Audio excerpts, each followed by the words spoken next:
Hello. Howdy. Welcome to Monday with the Mavens.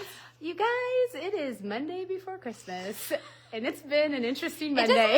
It doesn't actually feel like a Monday to me. Maybe it's because my kids are out of school. I feel like, my morning was a little bit wonky.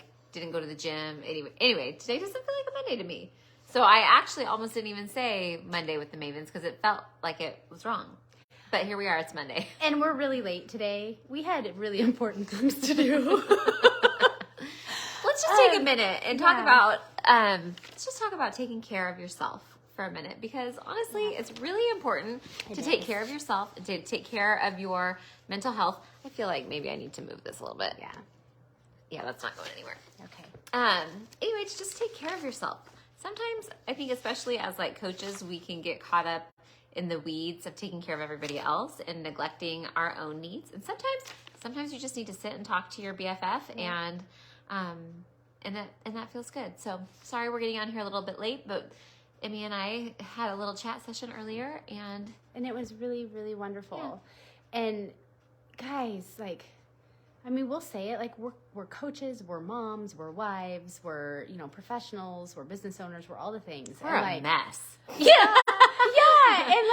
And we all need some form of self-care. And I know that's a hot topic and a hot word and everybody's but in reality, when you go and you burn and you give, you have to refill that tank somehow. And you have to step back and evaluate. And if you don't have somebody to do that with, there are people out there that can be that person for you. Yeah. And it's powerful because we say this with nutrition. Haley brought this up to me this morning.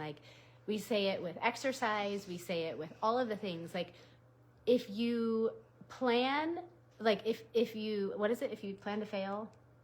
If you don't plan, you plan to fail. Whatever. You need a plan. You have to have a strategy, at least the step one. And when you have that, the burden is immediately lifted. Yeah. Unless you're stubborn and you don't want a solution, which I've been in that boat for a little while. Asked my husband. He's like, I'm trying to fix these problems that clearly I didn't want fixed. But when you finally get to the mindset where you're like, yes, it's time to fix X, Y, or Z. Yeah. Put a plan in place. Set a goal. Put a plan in place. There needs to be actionable items. Yep. And then all of a sudden it's exciting over here. You have a plan. And then there are things that at least for me, I like that so that now I know, okay, step one is this, and then this is going to get me closer to what my eventual goal is. And that plan's probably going to change along the way. But at least if you have a step one, that gets you closer to your step two, or it gets you closer to modifying your step one. Yeah. And it's traction. And traction feels good. Yeah. You don't want to spin your wheels. You just don't in any area of life. Yeah. In nutrition, in fitness, in finance, in relationships, in any of the things, spinning your wheels sucks. Yeah. Don't do it. Don't do it. The harder you spin, the more stuck you get. Yeah. When you're in the snow in a big truck or in the mud and your tires are spinning and you're getting deeper and deeper and deeper and deeper. Eventually you need to get out a shovel and dig yourself out. Or put something underneath there that lets you get out. And most of the time there is a something if you look for it. Yeah. I like that. Right, yeah, that's good. I needed that. Thanks, guys. Okay, guys, today we are digging in all things. I'm going to let the dog Yeah, out. Thank you. So we're hiding today. Kids are out of school, all the things, and we're over in a little area that we might have some interruptions, but we're just going to jump in and do the thing because we are talking all things cycle syncing.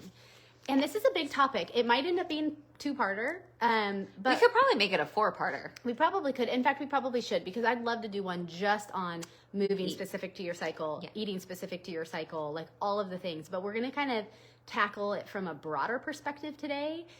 So when we say cycle syncing, we're talking about the menstrual cycle. Menstrual.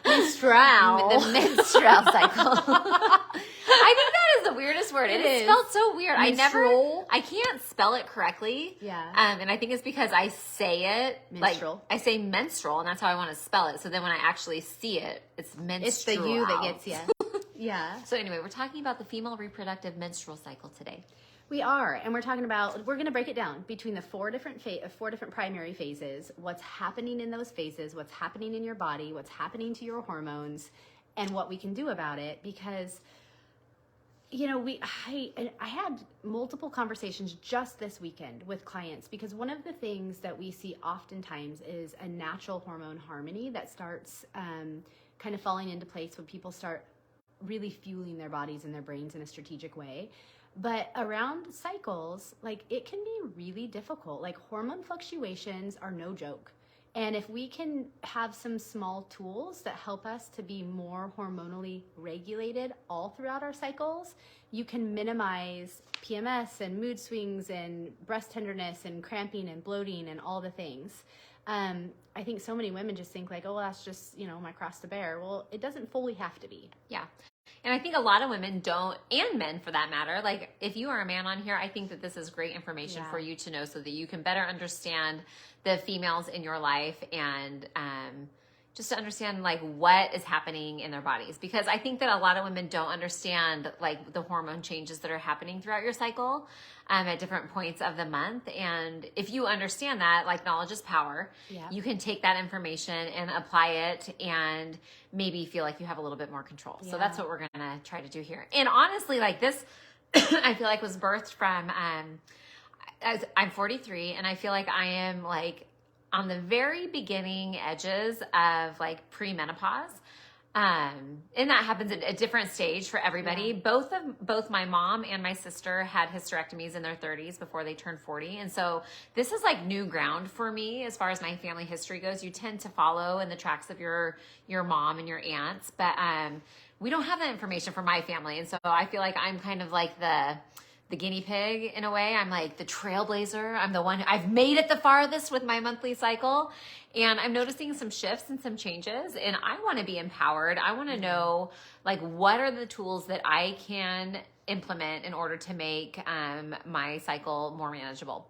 Not that it's unmanageable, but it's different than it has been in the past. And you know, you guys might be saying, well, you're like a macro people. Why are you talking about menstruation? You guys, it's all connected. So we talk about hormones a lot, especially our own journeys, our own backgrounds, our own education, all of it. Like, hormones play a huge part in your metabolism, in your nervous system, in your gut, all of it. And so it's all tied together. And food has a huge impact on your hormones. And we're going to talk about that. So I think, I tried to use some oil. I didn't wash my hair today, and Monday's usually a hair washing day. And I tried to use some like hair oil to make I've been going in the sauna a lot, dries my hair out. You guys probably don't care about this, but I tried to use some hair oil, and I feel like it just makes me look greasy. I don't think your hair looks greasy at all. There's a nice matte finish. It's beautiful. It's shiny. I thought you were going to say it's matted. No, it's like Thank shiny, you. but like matte, like not oily. Thank you. Yeah, I think it looks really nice. Thank you, buddy. Yeah. Okay, thanks, guys. This might be us today. Yeah. And we hope you're here for it. We might be giving ourselves some extra, like, words of encouragement. Yes. Okay, I'm just going to back up for a minute and just talk about the four primary phases and what's happening in those phases. And then we're going to jump into each phase one by one and talk about foods you can help support yourself from a hormonal perspective, what's happening with your hormones in that phase, the types of exercise that are often best to do in that phase, what types of things you could be accomplishing, like from a creativity standpoint in those phases, and also some of the angsty things that can come with those phases. I can tell you all about that. Yeah, me too. And so let's just do kind of the 30,000 foot view. We have a whiteboard. I'll show you guys. We were going to have it behind us to share with you guys, but it was just like so awkward. So if you see us looking down, we're like going all through. Well, here, let's hold this. I'm going to hold this on here for a second. If you guys want to like screenshot, let me scoot it back. You guys want to put a picture in there too. Screenshot this. This is great information. You know, from our camera, it looks like it's backwards, but I'm pretty sure it is not backwards for you guys. So here, let's go Instagram. That's lined up for Instagram. Yep. There you go. Screenshot that baby so you can reference it. Facebook. Someday we'll get this all synced up. There you go. Screenshot that. Okay, and now we're gonna jump in. Yeah, we're gonna use it as a reference tool so that you guys can actually see our faces. And it's backwards. Thanks, Rach. Oh, great. Okay, well, we will share it. In fact, here's a commitment. Maybe not this week. We're going to put all of this into a handout. Emmy's going to put all of this into a handout. You guys heard her say that, right? Everybody heard Emmy say that she's going to do that. I'm going to do that. I will do that. It just might not be this week. Okay. These are very general terms we're going to use. Also, we're going to talk about a lot of things today. This does not take the place of your medical provider. So if you are struggling, if you feel like you have hormone imbalance, if you are experiencing significant mood swings, difficulty in sleeping, dryness of hair and nails, vaginal dryness, lack of libido, exhaustion, all those things, it might first and foremost, if you don't have your nutrition in check, absolutely do that first. But there are some really wonderful hormone specialists in a lot of different areas that are trained specifically in natural hormone balance, and it does not hurt to have your hormones tested. So I just want to say that. But there's so much you can do with food and all the other things we're going to talk about. So maybe, because I'm due for my annual, and I'm going to have labs drawn. I need to make, in fact, today, I will make my appointment today.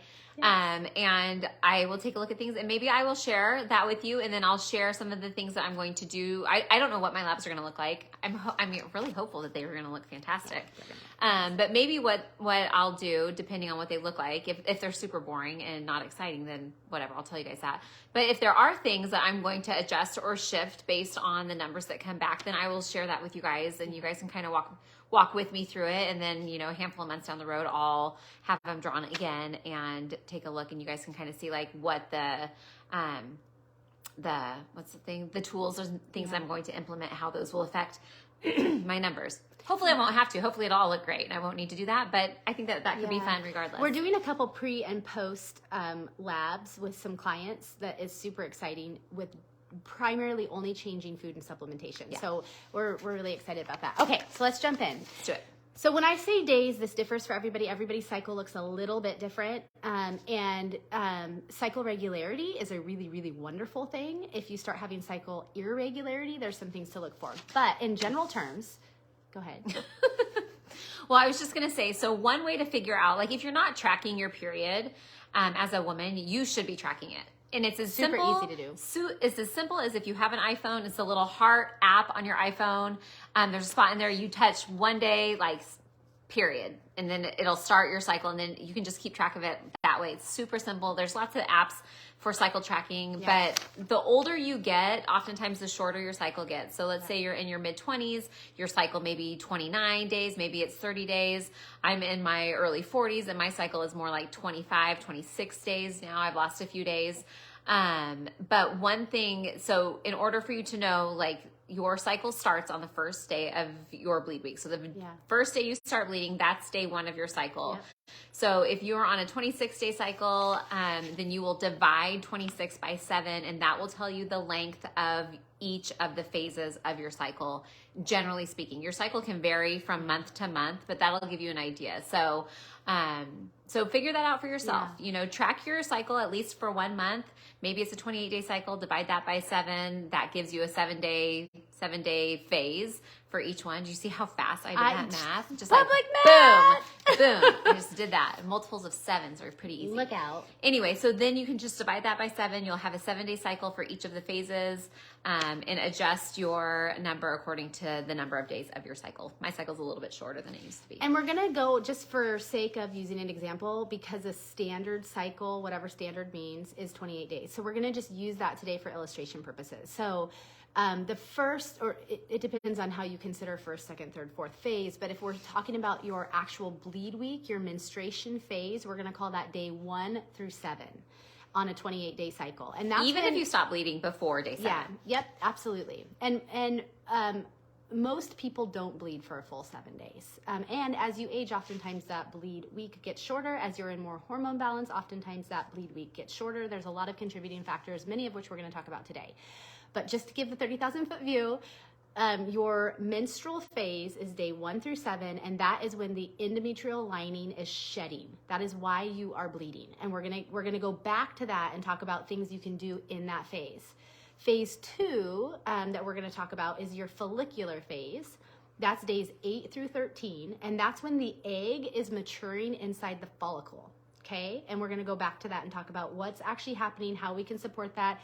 That is my favorite time of my cycle. That's when you should schedule a photo shoot. That's when you should call it the beauty week. Yeah, it's like your progesterone is estrogen is surging, yeah. Your lips are plump, your skin is clear, the whites of your eyes are super white. Yeah.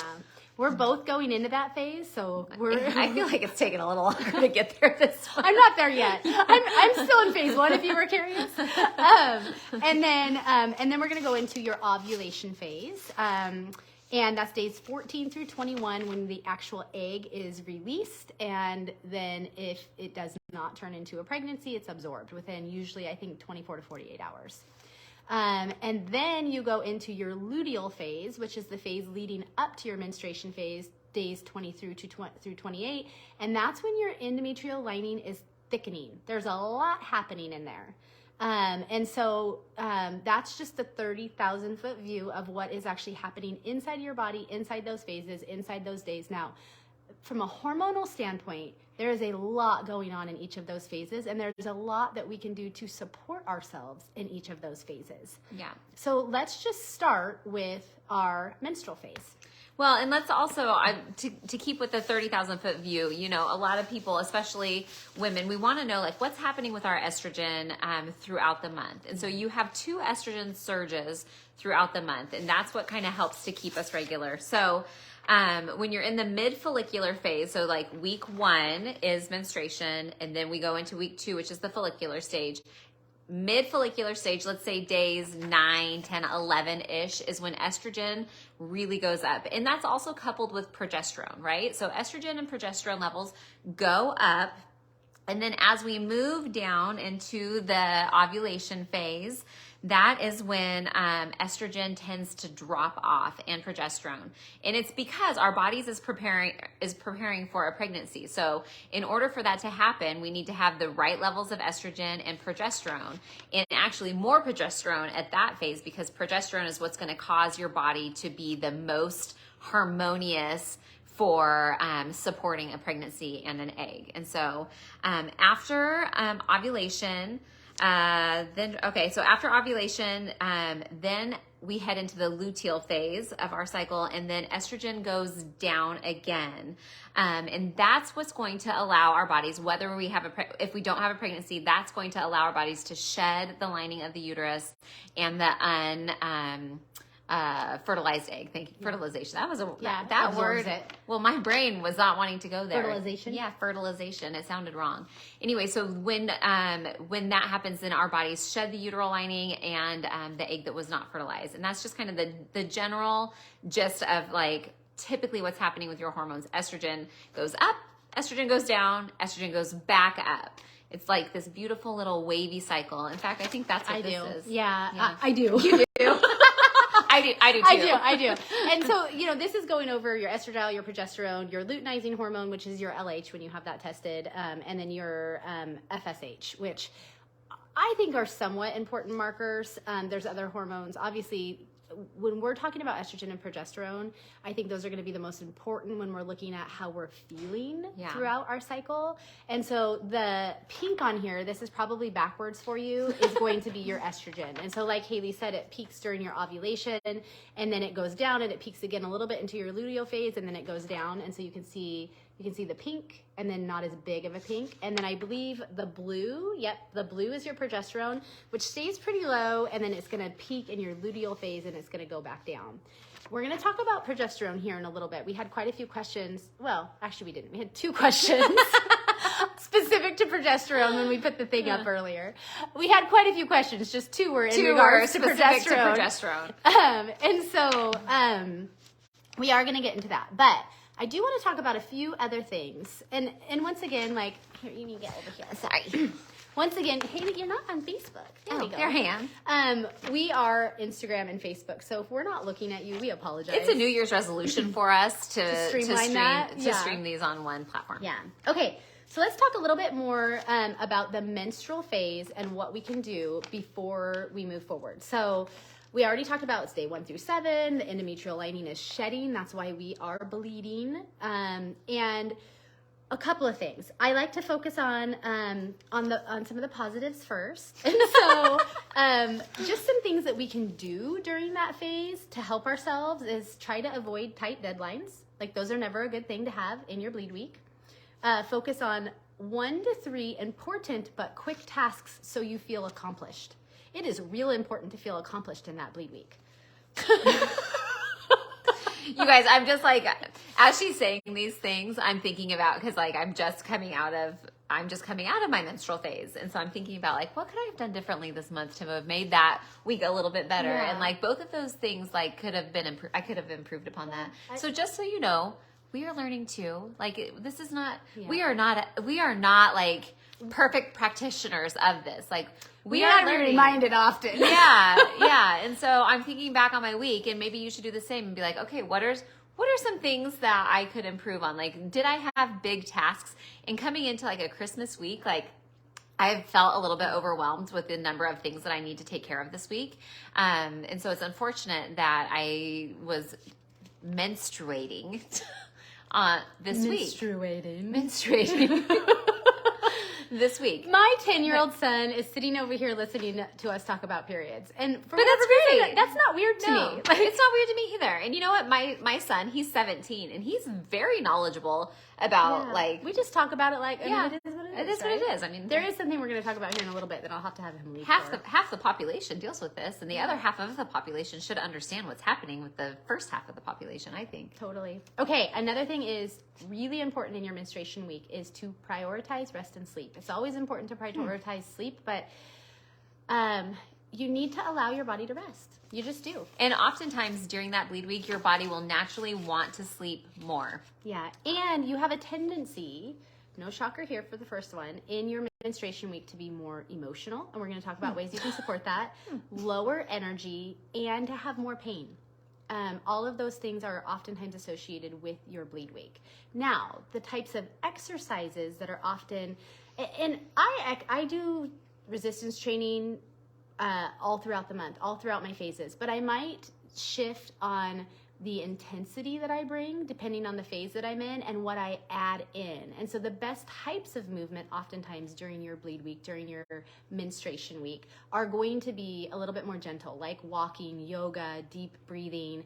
If you're on a lifting regimen and you don't want to interrupt that, I'm that way. I just make sure that I do a little bit more restorative work in there, and I might not always be pushing myself as hard on that week. I listen to my body, not as well as I should, to be honest, but I do try to listen to my body a little bit. Yeah. So it's a great week if you do enjoy walking and hiking, like to actually extend the amount of time that you are doing those low intensity steady state exercises. Endurance during your bleed week is actually really high. And so if you want to add in, like if you want to increase your step count on your first week of your menstrual phase, like that's a great time to add in more steps. Your body is ready for endurance, not necessarily when it comes to like lifting heavy weights, but for just moving your body more. That's a great time to do it. Yeah. Yep. Absolutely. And then from a food standpoint, one of the foods that can be really, I mean, there's a lot of different foods that can support this, but it's a really good time to eat warming foods. So things like soups and like anything that's going to just be warming through your digestive tract can really help in that bleed week from a restorative and a comfort and a hormone regulation standpoint. So that is your menstrual phase, okay? That's the one that most people are most familiar with. We're now going to go into your follicular phase. Phase 2. As a reminder, that's days 8 through 13, or if you take your cycles, like Haley said, divide it by 7. As far as your number of days, that's going to be each of your phases on average. Yeah. So once again, in your follicular phase, this is where the egg is maturing inside the follicle. That takes a good amount of, every one of these phases is pulling energy from your body and utilizing different hormones. And so why this is important is that we want to support what's going on in your body hormonally in that phase so that you are not working against yourself. Yeah. In the follicular phase, that is when your follicles are getting ready for an egg. And so your FSH, your follicular stimulating hormones are pretty high in this phase in order to prepare your body for an egg. Yeah. Something that's so fun in your follicular phase. It's my favorite phase. Once again, not just because it's like your beauty week.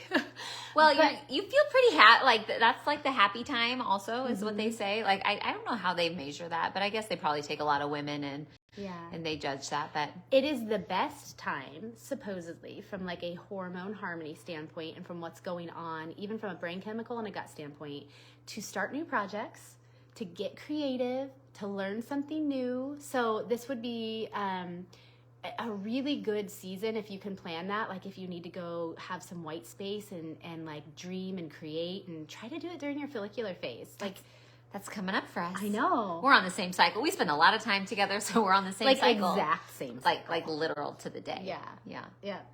It's real fun for our families. But the flip side of that is that sometimes you can also feel a little bit more overwhelmed, a little bit anxious, a little bit lower self-esteem, which is interesting because it's also your beauty week.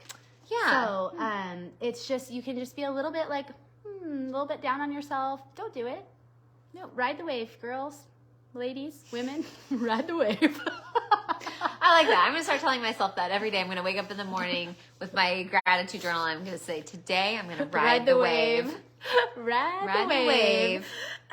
Okay, so in this phase, from a movement standpoint, this, like, you can dance, like, feel your body, feel the music, dance in your kitchen, have a dance party. One of our admins recently was dance party. Like, maybe you don't like to dance. If you don't like to dance, you don't have to dance, but man, moving your body just feels so good.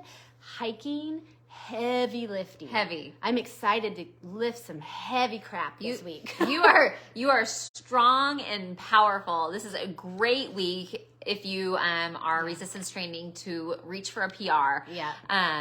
It's also a great week to push yourself beyond your comfort zone. Yeah. If you want to try something new in the gym, try lifting a heavier weight, increase your mobility. All of those things are great things to do this week. Yep, they are. With that in mind, I'm going to program, because I think I'm teaching tomorrow or Thursday. I'm going to program something specific for us. Yeah, girl.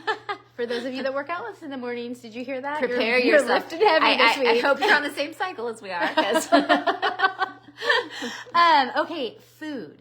So protein and veggies are always important, like they just are, but really prioritizing your protein and your vegetables, like in this phase, can really help with estrogen support. Now, we want to do that all the time, honestly, but you really, really want to support your estrogen in this phase for what's coming. Yeah. Leafy greens, cruciferous vegetables, all of those things are really, really great to include in your diet in the follicular phase. They're very supportive to your ovaries, and you want that. And so, once again, leafy greens are great all the time, but really prioritize them in that follicular phase. So, I don't like the word follicular. It comes out of the mouth smoothly. Follicular.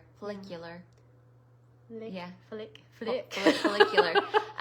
So, and you can actually piggyback this on the menstrual cycle week, on your menstrual phase week, I mean. So if you have warming foods that first week and you have some leftover coming into your follicular phase, throw some leafy greens, throw some broccoli, throw some kale into your soups, and your body will thank you for it. Yeah, it will. Scouty, I need you to go out for this section, buddy. Thank you. Or something. I don't know. I don't know what you're gonna say. Yeah. Okay. Thank you, bud. Oh yes, because we're moving into the ovulation phase. Yes, this is when you get your ovulatory phase. Is days 14 through 21. If you're on a 28-day cycle, I bet you guys are so curious, but I'm gonna say I kind of am. I had to abbreviate it on here because Scout was reading this. Not that he doesn't. Well, yeah. So this is when your egg is released, and this is a great time for like high intensity interval training, cardio yoga, high impact. This is a little taboo to talk about, but like this is the best time of the month for like real good orgasms. So well, yeah, because your body is like ready, right? Because all our entire menstrual cycle is preparing us to get pregnant. Yeah. And so certain things happen chemically, hormonally in our bodies to make that happen every single month, right? And so when we get to the point where we're ready to ovulate, there's all kinds of things that are happening inside our bodies. And not only do you have an increased chance for women to have orgasm, but also your body is prepped for sex. I mean, you should be well lubricated, and it's so healthy. The pheromones are being released. If it's a healthy exchange, it's like so healthy for you guys. Like that's an important part in a.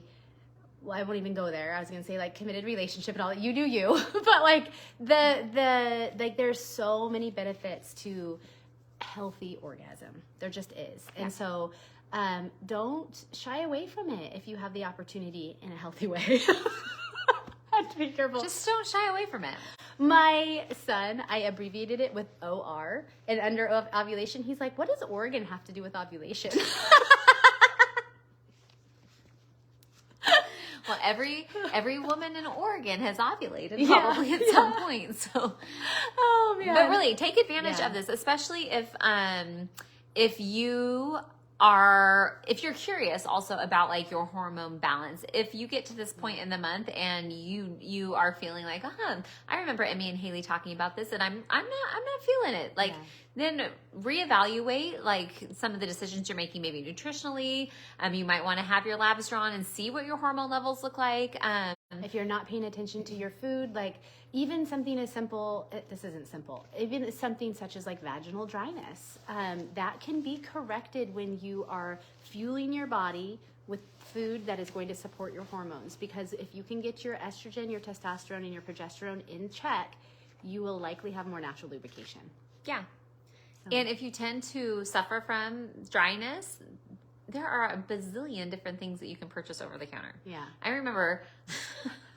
That sounded like our story. That sounded like I was about to start into a naughty story. But no, somebody got me like a big thing of KY, like as a bridal shower gift. Oh, I got a box. Yeah. I didn't know. I didn't either. I was like, what's this? Yeah. And I don't need that. Why do I need that? And like, what a great gift. Yeah.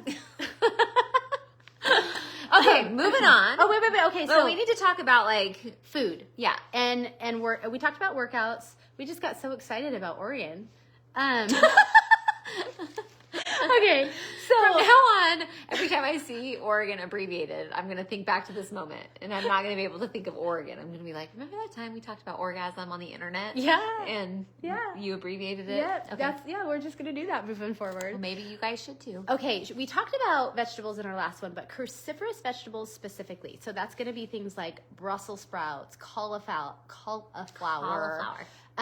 Broccoli, Cabbage. all of those, those cruciferous vegetables can really help to flush out estrogen in this stage. They're high in fiber. Fiber, guys. Eat them. Find the ones you like and eat them because you want to flush that on out of there. Yep. Exactly. Flush it out. Flush it out. Okay. We're moving on to the luteal phase. Yes. So the luteal phase comes after ovulation. So your egg wanted to be ovulated, wanted to be fertilized. Let's say that it was not fertilized because when your progesterone is its highest. Yes, we love progesterone. We do love progesterone, and we'll talk about that after we get through this. So moving from ovulation into the luteal phase, let's say that your egg that your body produced was not fertilized. We are going to, because oftentimes, let's talk about that for a minute. Actually, So pregnancy is a really interesting thing, you guys. We are only, as women, we are only fertile for a very short amount of time each month. And I say that as an encouragement to all of my lady friends out there who are struggling to get pregnant. It's like a needle in a haystack for all of the things to line up perfectly. Oh, don't let me forget. I won't remind me. Okay, we'll come back to her in just a second. Okay. But getting pregnant is like finding a needle in a haystack. All these things have to happen at the exact same time for the egg to be like nice and healthy, for your uterine lining to be like fluffy and soft, for all of these things to line up just right, and then for the sperm to come in and fertilize the egg at the right time when it's ready. Like, it's magic when that happens, and our bodies were created for it to happen frequently. However, it is difficult to get the timing right, and sometimes it is seemingly impossible for some women. And I say that in order to encourage you all. The number one thing you can do to help your body not only be its most healthy, but to be like ready to support a pregnancy is to take your nutrition under control. Yeah. Whether you are overweight, underweight, at a great weight, whatever that looks like, getting your nutrition under like control and knowing what you're doing with a strategy, with a plan, whether you want to become pregnant or not. Like if you do want, we have so many, you guys, we have so many clients who come to us with fertility issues. And I'm not saying this to toot our horns, because really all we're doing is talking about nutrients and fueling your body. And reducing inflammation. But we have so many people come to us struggling with infertility who end up getting pregnant when they're on a macro plan. That was my O. Okay. Oh, yeah. I'm glad. And yeah. it is wonderful, and it is magic, and sometimes it's a surprise, and oftentimes, especially for those who struggle with fertility, it's a surprise. You don't realize, women don't realize how much our body wants to be fueled appropriately. And when we give it the fuel it wants harmony. And it needs, and our hormones are able to do the jobs that they're supposed to do, and there's less barrier of entry, then getting pregnant becomes much, much easier.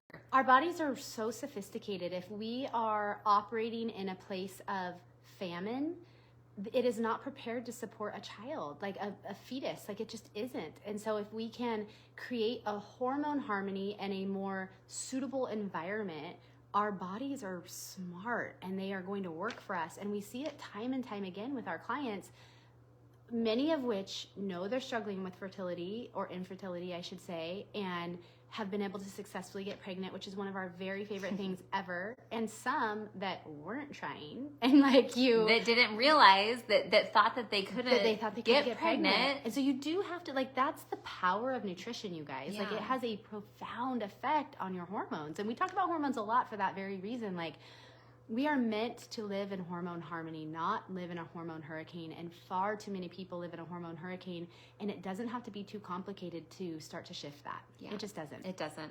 Yeah. So, okay, ovulation, the egg is preparing to be fertilized, right? We move into the luteal phase. That is when our body is preparing our uterus to house the egg that was or was not fertilized, right? So in the luteal phase, our estrogen is pretty high. Am I right?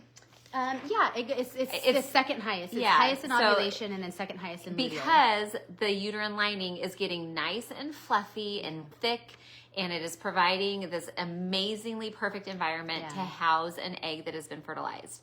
Now, if that egg hasn't been fertilized, then we move, and we'll come back, but we're going to move out of the luteal phase into menstruation if the egg wasn't fertilized, or if the egg wasn't able to support viable. Thank you. That's the word. There's lots of reasons why that happens. But we move from ovulation to luteal, which is really based on the uterus. Yeah. And let's talk about the different foods we can eat and exercises moving into the luteal phase. Strength training is another one that's really good in this phase. Also things like Pilates, barre, power yoga, any of those things that you're just going to like move your body, use your joints, use your muscles. It can just feel really good. It's maybe not as high of intensity in this phase, but I really like the output of my strength training in this phase. Yeah. Also like grounding foods, things like soups and root vegetables. Also cravings can be higher in this stage. And so one thing that can really help, that's really good for fiber anyways, is like seasonal berries can really help curb those cravings. It gives you that little bit of sweet. You can couple it with some fat and some protein. You might not get as much of that sweet craving.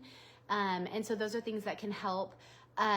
A lot of people associate cravings with their menstruation week, but from a hormonal standpoint, oftentimes it's actually leading up to menstruation where your cravings are going to be the highest. It's pre-menstruation, right? Pre-PMS. Yep. What was I just going to say? I distracted myself with that comment. Well, and so, go ahead. Well, I was just going to go back to exercise. So if you guys have noticed, in each one of these phases, never one time did we say, this is a great time to go out and run 100 miles. Oh, and I didn't do the pluses and the negatives in the we'll go back. In the ovulation and the luteal. Well, we'll go back, and you can do that. And I'm not saying this to bash anybody who loves heavy cardio. I'm not, because cardio absolutely has a time and a place, and I actually really enjoy cardio from time to time. However, our bodies, as far as our menstrual cycles are concerned, our bodies, when we exert them with extreme cardio, oftentimes what happens, and there are tons of research about this, but women's menstrual cycles will go away if you are over cardioizing yourself. Over cardio, or if you don't have enough essential body fat. Yeah. So if your body fat gets too low, if you're not fueling your body appropriately, if you're eating too few of calories, or if you are really like pushing the cardio boundary and your cycle goes away, a lot of women are like, yes, I don't have a cycle because I'm so active. Need those hormones. And there was a time in my life where I was like, it was like right at the end of my high school career, and I was playing a ton of soccer. High school career. Right? I don't know. Sometimes words just come out. I like that. But yeah, it was a 4-year career. Yeah. Anyway, at the end of my high school career, I was super active. I was playing a ton of soccer, and I was really pushing my body. And I felt like I was in the best shape of my life, and my period went away. I quit having a period, and I thought it was the best thing ever. I was really glad about it. And it destroyed me, especially when I did get my period, when my period did come back. It was horrible. And I went through all kinds of crazy hormone like stuff that I didn't even know about. And I didn't know how to talk to my parent, whatever. I mean, that's neither here nor there. Okay.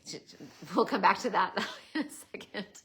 So anyway, if you don't have a regular cycle, and you should, and you're not on birth control, and things seem like maybe you've been ignoring it. I'm pretty good at ignoring problems that need to be dealt with. Like, I encourage you to talk to your OBGYN or your... First, get your nutrition in check. Yeah, totally.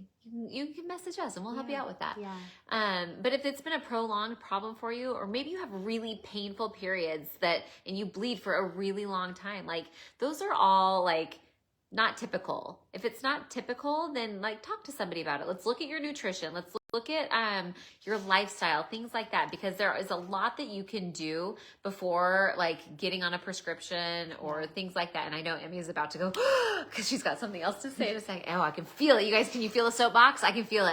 She's just climbing the ladder, guys. Get ready. Go ahead. Ready, set, go. There are so many women, teenagers, that are, in my opinion, irresponsibly, and that's a strong word, put on things like birth control simply to regulate periods. And now, hold on. Just hold on. You keep climbing up the ladder, okay? There is, I believe, a time and a place. I do too. There are extreme situations. I do too. I have a dear friend who has a young daughter who had horrific periods, like to where she was throwing up. I am not shaming anybody. No. Like, there is absolutely a time and a place for it. But like if you have a period that is making you to where you can't go to work, you can't go to school, you are like really like bleeding a lot, to where like a tampon and a pad, and you can't like those absolutely are extenuating circumstances. See your doctor and talk to them about the best course of action. Generally speaking, if somebody is prescribing birth control to bringing me down off my soapbox, you guys. I'm just trying to mute it just a little because there is a time and a place. But generally speaking, if a lot of doctors prescribe birth control in order to regulate a period that maybe that can be regulated in other ways. And absolutely, like, I will echo 1000% what Haley just said. Like, there is a time and a place, and there is a time and a place that I have used prescriptions. I am not like anti-traditional medicine by any means. I think that there's absolutely a time and a place, including birth control, including hormone replacement, including all of those things. What I do think is a disservice is that so often young women, girls, maybe even older women, girls, are prescribed things like birth control or some form of hormone therapy, when those things could be fixed with some education specifically around nutrition, because I think that there is an epidemic going on with how many young girls are utilizing things like contraceptives and birth control that is changing their natural hormone harmony at a young age that could be leading to more infertility. Now, that's a strong statement. I don't have a ton of research to back that up. I just see clinically, I've seen clinically, so much hormone dysregulation in young women that have been on birth control for years, some of which really did need it and some of which did not. Yeah. So I guess I just say that to say, ask questions, do your own research, figure out what works for you. It is appropriate times for sure. But if you haven't first looked at how you can help yourself from a hormone harmony standpoint with things like sleep and stress reduction and nutrition and hydration and supplementation, I just always think it's better to start there than going to the extreme. It can take a little bit more work sometimes, but it can be way more worth it in the long run. Yeah. And I am not saying any of that to shame anybody. Right. And so think about it. Ask questions, you guys, like, especially if you're a mom to a teenage girl. And like when I have several moms. I have a teenage daughter. She's 15. She's just the best. She is. She really is the best. She's really special. But a lot of her friends, like she has a regular period. She's had it for a little over a year now. And I think about like her friends who I know there's a couple of them who are on birth control for skin issues, for acne. Now, ask questions to your medical provider. Yeah.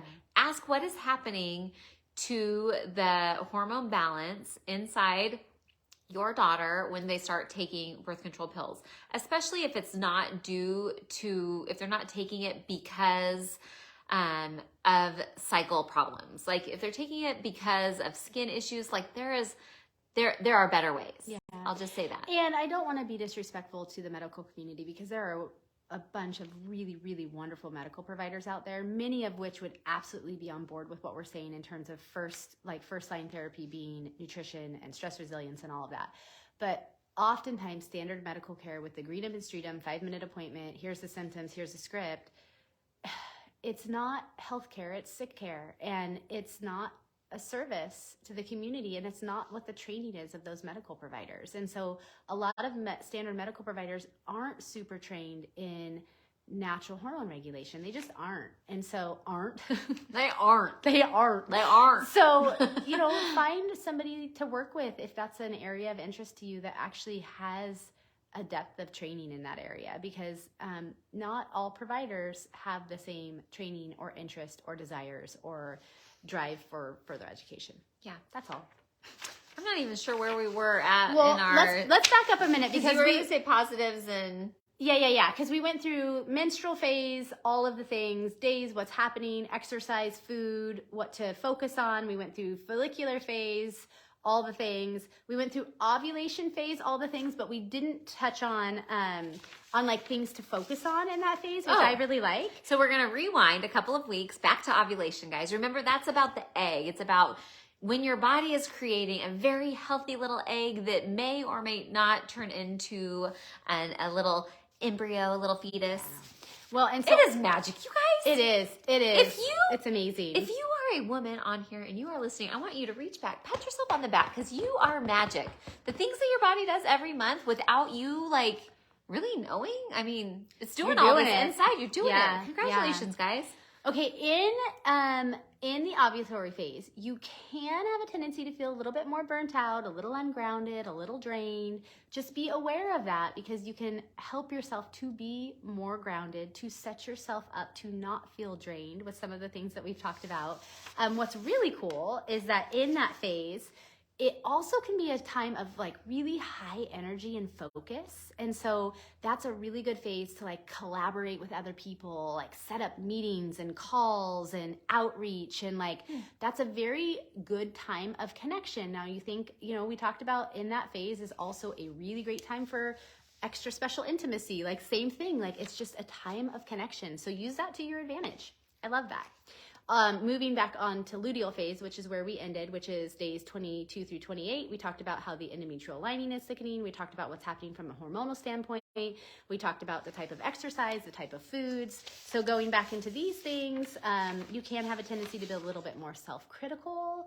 I think that us women oftentimes are just that way in general, and we need to just knock it right on off. We can be exhausted, a little bit retracted. I don't know if I'm ever retracted, but maybe sometimes. Yeah, I feel like that's actually a good retracted. I don't know that is that like disconnected? Yeah, like pulling back a little bit. Yeah. But this is a time where we might not be as productive. So this makes so much sense, you guys. Last week, well, and actually maybe yeah. Like there are weeks where I'm like. And last week was actually one of those. I felt like when we leave at the end of Mondays, it's like, man, that was great. We got so much done. And I remember last week, and Emmy is so positive, you guys. She's the best. Because she's like, we really did get a lot done. And I'm like, yeah, not really. We didn't really get that much done this week. Which I was like, we checked things off the list. Yeah, we got some things done. Let's focus on what we did do. Yeah. So that's what you should do in your luteal phase, because you should be reflective and you should celebrate your wins.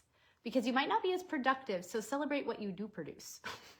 We're going to do that today. We are going to And then celebrate. focus on the more simple administrative tasks, because those feel really good to check off. That's not the week to tackle big, complicated projects. Sometimes you don't have a choice. Yeah. And that's okay too. But yeah. And sometimes it's good to power through the things that you think that you can't do or that might be causing a little bit of discomfort. Yeah. And then you get to pat yourself on the back for doing a job well done, guys. Job well done. She made a new highlight reel today. It's beautiful. I think she put it up already. That would have been a small That would have been a good thing to do in the luteal phase. I should have saved that for a couple more weeks. Okay, guys. So now let's talk about what are some things that you can do outside of the simple things we just talked about to support your hormone harmony through the different phases, especially your production of progesterone. Progesterone naturally helps balance your estrogen and your testosterone. Progesterone is our friend. And a lot of the things we talk about every single week, regardless of the topic, are going to be specific. But there's some other things too. Yeah, well, we should be sounding like broken records. If you guys have been around for a minute, none of this should surprise you. In fact, I kind of wish that there was a little bit more interaction, because I'm a teacher by trade. So I've spent years and years in the classroom. And at this point I would be like, okay, guys, what are the things that you can do to optimize your health in all areas of life? And I would hope that right now, 10 of your hands would go up and you would say, get good sleep, stress resilience, hydration and fiber, and making sure I eat enough protein, and that I am grateful and practicing gratitude and all of those things, because we talk about them all. There are pillars of wellness. Yeah, all the time. Get sunlight on your face every day if you can. If you can't, take enough vitamin D to support that. There are so many things you can do. You guys just drink water. It's so simple. Drink. Take care of your water. Gut. Sleep. Yeah. I have been naughty. I have not gotten good sleep for 10 days in a row. I checked my sleep data today, and I went back and I looked, and it's been 10 days. Not entirely in her control. No, but partially. But 10 days in a row now, I've gotten less than 6 hours of sleep, and I can tell. Yeah. And my family important. can tell. And I don't function well if I don't get good sleep. So really prioritize your sleep. It's okay to say no to your kids. Yeah. I'm saying that because I said yes to my daughter last night, and I should have said no. And if I would have said no, then I wouldn't. She would have gotten more sleep. She would have got to work out this morning. Yeah, and it just but oftentimes things spiral. I'm a yes mom. I love saying yes to my kids. And so anyway, that's just extra. That's just a bonus out there for all you yes moms. It's okay to say no sometimes. And sometimes you just need to make your husband say no. Yeah. That's what I'll do next time. Do you like that this is a counseling session for yeah, us today? Yeah, I love it. And they're not responding. It's the non-responsive, okay. And so we can just Maybe say they will after the fact, I bet. Maybe. We'll see. So Haley talked about all the basics, right? Deep restorative sleep. We have a great handout on the toolbox of our website for that, macromavens.life. Hydration. We have a great handout. Fiber. We have a great handout. Stress resilience. We have a great handout.